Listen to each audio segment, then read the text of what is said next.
Welcome back, Mitch. Hey, buddy. How's it going? I'm ready to choose my own adventure. Oh, I see what you did there. Yeah. So, we are continuing this kind of series of during Advent on our march to Christmas.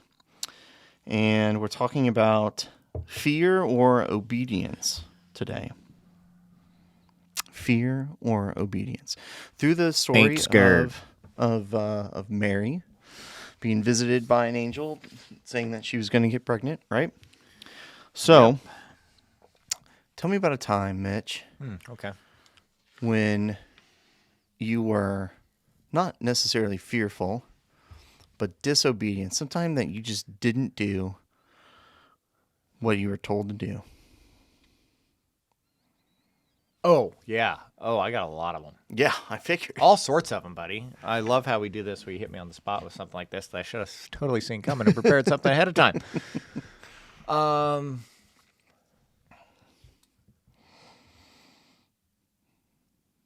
Okay. One time, we're just getting deep. We're getting real here. You ready? I'm I hope ready. nobody's listening. So one time I was working, I had this job. It was a laboring job. I was doing apartment maintenance stuff, and it was good. We had a good little group, and I knew the manager well. I really respected my supervisor, but I was young, full of vinegar, as they say, right? I'm very much don't tread on me Yeah. mentality. Independent. Right? Anyway, we ran a good organization. We had a great rapport with the tenants. We were, our hospitality was through the roof. Our little staff of we didn't get bad notes or bad reports or complaints or anything like that. We got thank you notes all the time. We were speedy. We were a really good crew. And as happens in large properties like this, they just get bought and sold by conglomerates, right? Yep. Well, they got bought and sold by conglomerates, and so about the third time we got bought, and you're getting just jacked around with the change in management, New management, and all new that. different styles, And we cost cutting. Yeah, so there was three of us that always rotated our on-call duty, and you had a pager. Remember pagers? Oh, yeah. Right? And you would have these weekends, well, a full week, so a Friday through a Thursday, where you were on call. So anything after hours, anything, you would get paged and you needed to respond to it. Well, this new management came in and they dictated that on the weekend that you're on call, you just had to be on property working. All weekend? Yeah. You had to put in 8-hour day Friday and Saturday. Oh, interesting. Instead of just being on call, coming in for something that needed to be done. But did you have to put in the 8 hours and still be on call? Yeah. That's crazy. Because you were just on property. You couldn't be, we had rules. You couldn't be you couldn't be more than 20 miles away, 20 minutes away. Or you had to maintain, which we'd always done, and we were great with it. Well, I was really pushed back against that. I can imagine. Yeah. So I would come in, and then I came in and I didn't do anything. What is it that you say you do here? I didn't. I waited for the pager to go off for emergencies. Yeah. Instead of, which totally, made my day go by super slow. Yeah. Right? Yeah. You were really doing yourself more harm than good. A disservice. Yeah, but I was kind of digging in my heels against this new. They thought they were going to squeeze every ounce out of, Yeah. Anyway. That's a good one. I got in trouble. I can imagine. I got rode up. Yeah. That's terrible. So You should have just done something past the time. I did something, children. Here's the moral of the story. You got a different job? Yeah, I went and took my PTO, and I went to several different job interviews. Took the first one that was appealing. Yeah. Put in my 2 weeks. Probably paid you the same or more. Worked the 2 weeks. left. Yeah, that was generous of you to work the 2 weeks. I did it.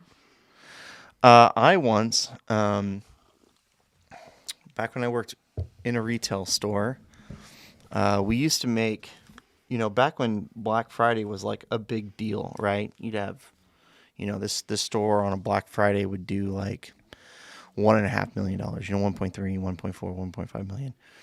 And so what we did to try to like ease traffic a little bit is we'd have a map of the store with where the like kind of doorbuster items are that everybody's looking for.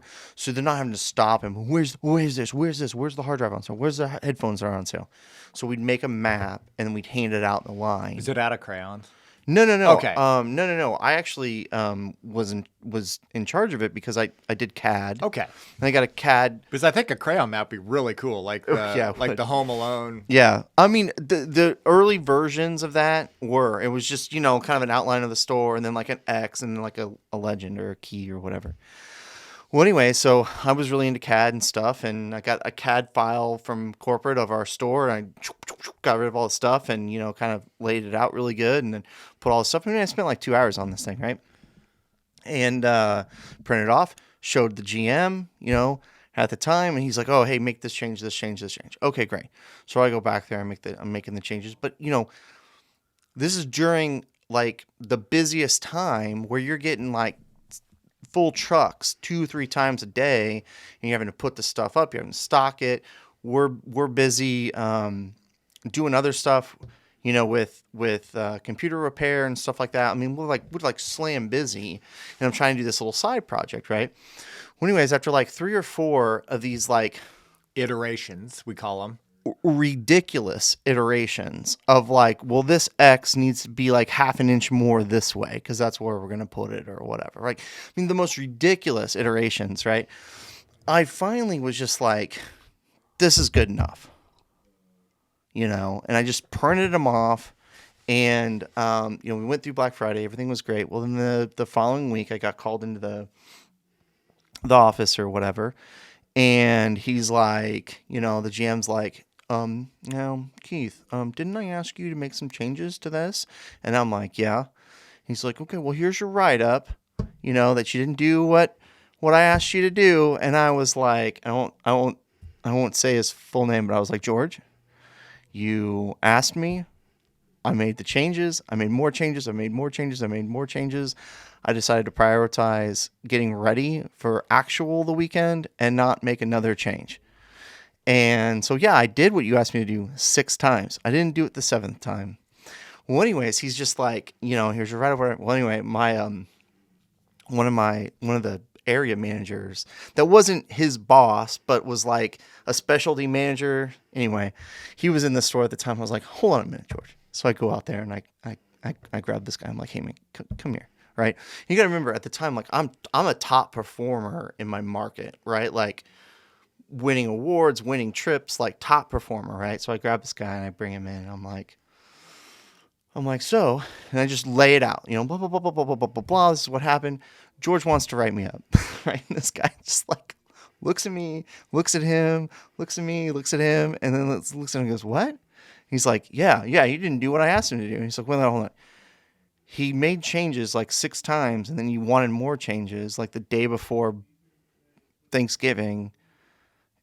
And what changes did you want? And then told him, he's like, yeah, Keith, go back to the floor, man. So I left the room, and this guy got a butt chewing. I mean, like a butt chewing from this district manager. It was funny. It was funny as heck. So didn't get written up. Hey, there you go. You did what you... I did. I was disobedient. You're disobedient, yeah. Which is not what I should have done, but I did it, in my mind, for the right reason. All right, so let's bring in some fear into this, because choosing obedience over fear, it's almost like you have an obligation. Yeah, I mean, my fear was that my time was not being spent correctly, and I could have spent that time doing other things that would have made the event, the weekend, go better. So my fear was that I'm wasting time on this side project when I really should be doing this, right? So you can equate it a little bit to fear. Fear doesn't always mean like scared of spiders, right? It could just be that Yeah. you're misallocating your I think time. my big fear. I think my big fear with obedience is I fear a lack of autonomy. Oh yeah. My Okay. fear is to lose some of my autonomy. Yeah. Wow, I would agree And with that. so that when you put it into that's real condemning when you put it into the context we're speaking of here, right?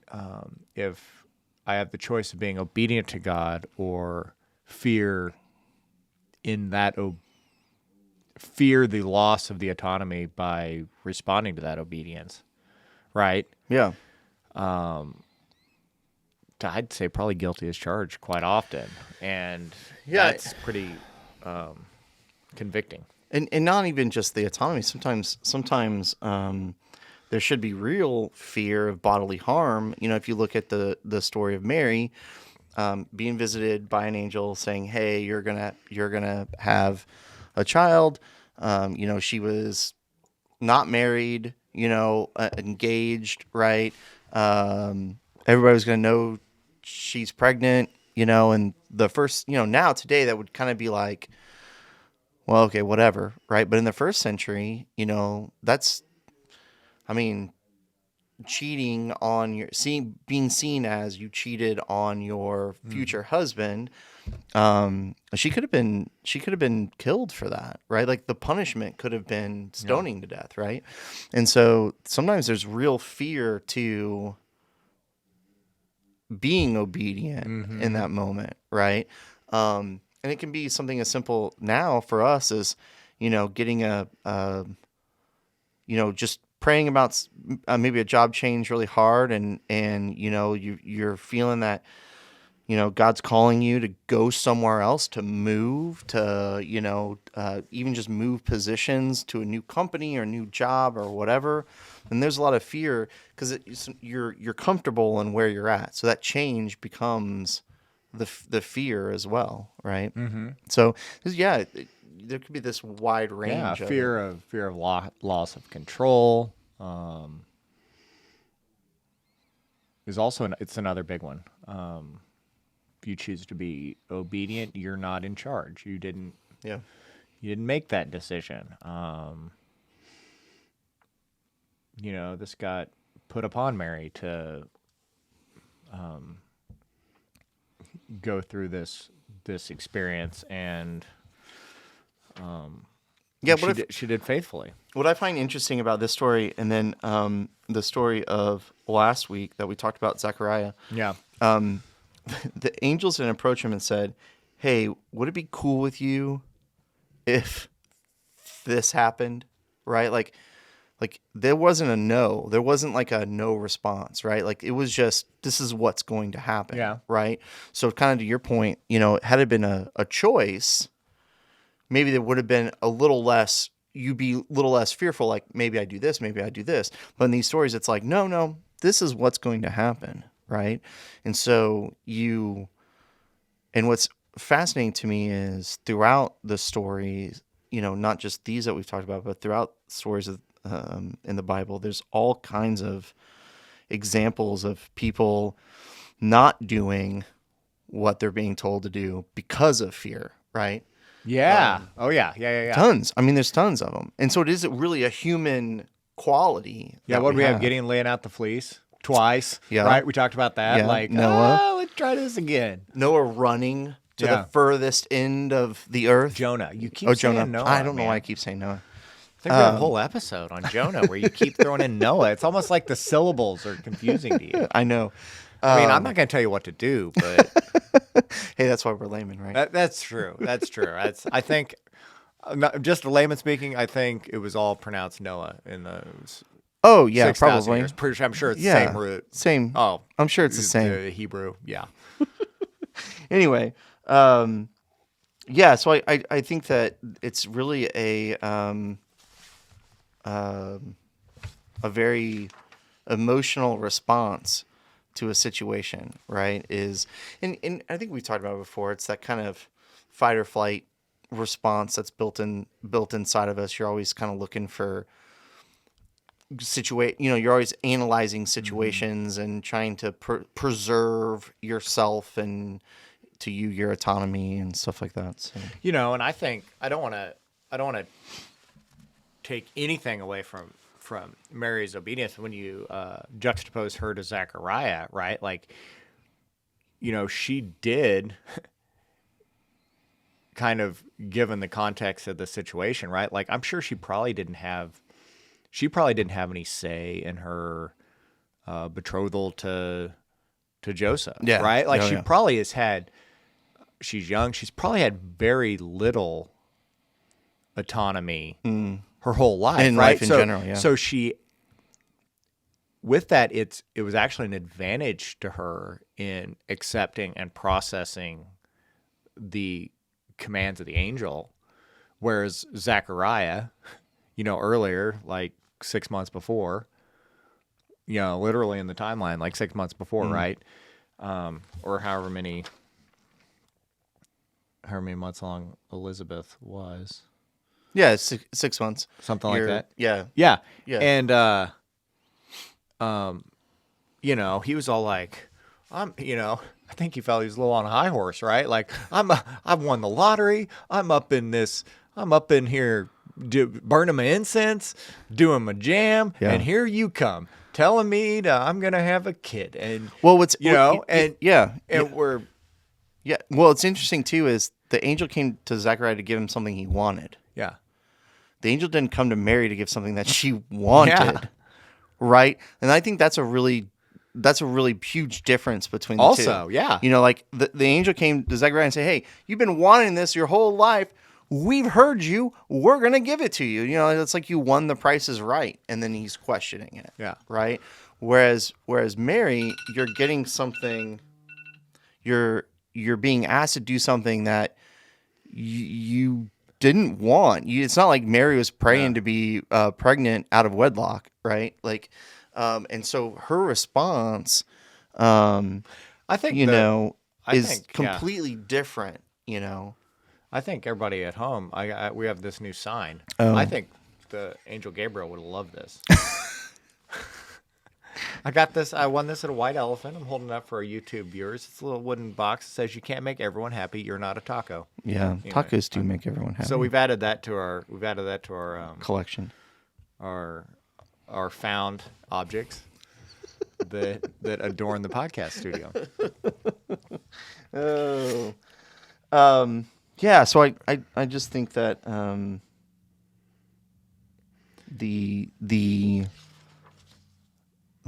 the bravery, the obedience that Mary shows, because she even says, she says, "I am the Lord's servant. May your word to me be fulfilled." Like, not just like, "Hey, look, I'm the Lord's servant. Do what you want," right? But may your word to me be fulfilled. Like, she's even like going, I think, a step further. Yeah. Beyond acceptance. Beyond just acceptance of, well, I'm the Lord's servant. I guess I'll do what you tell me to. But being like saying, well, I'm the Lord's servant. I hope that your word is fulfilled now, because if that's what God wants, I fully accept it. Yeah, right? I think what a crazy statement. Yeah, she's going boldly. Yeah. Right into the unknown. Yeah. So I think that's with trust and. Amazing story. Yeah, I think that I don't know it. No, not that I could ever be a young woman in the first century in my life, but very slim probability. Very slim probability. But I don't know if I would respond that way. I think that I think the being obedient to God sounds easy, but is completely hard to do. Yes. I think we got it right too. Like, fear's probably the number one root cause of disobedience. At some form or level. Yeah. And it's crazy because it's almost counterintuitive. You'd think we should be scared to disobey God.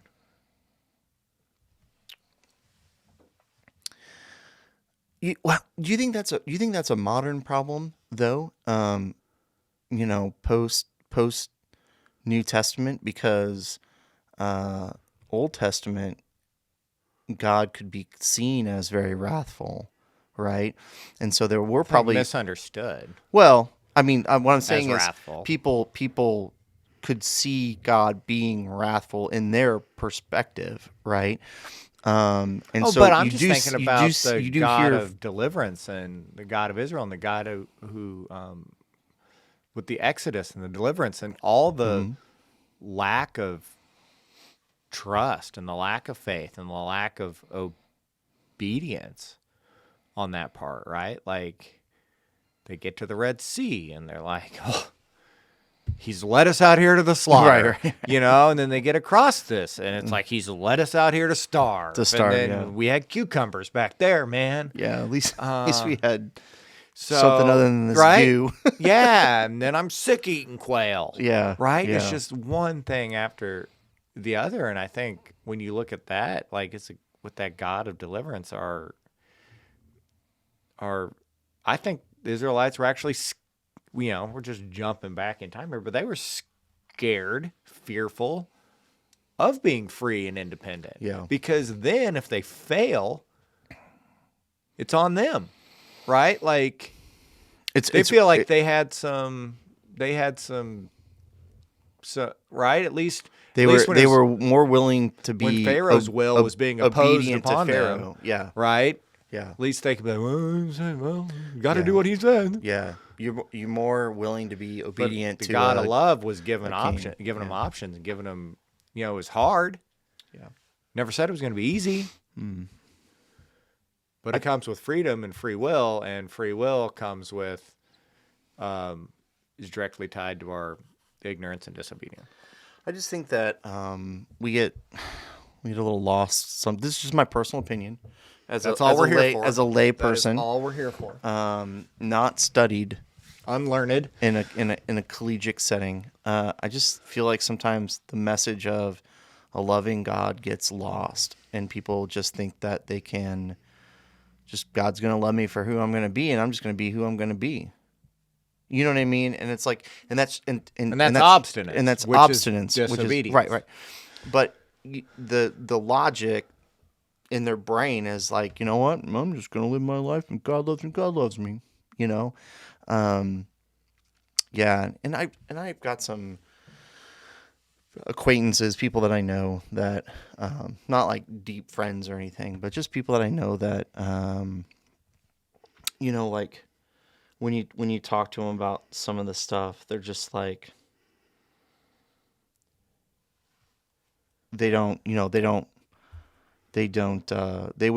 say that they're not religious, right? And they just like, they don't care. They're like, I just don't think about it. I'm like, what do you think there's a God? I just don't. I'm just living my life, man. I think we fault in not living ourselves out of God's favor. I think we fault by not living into God's promise and providence and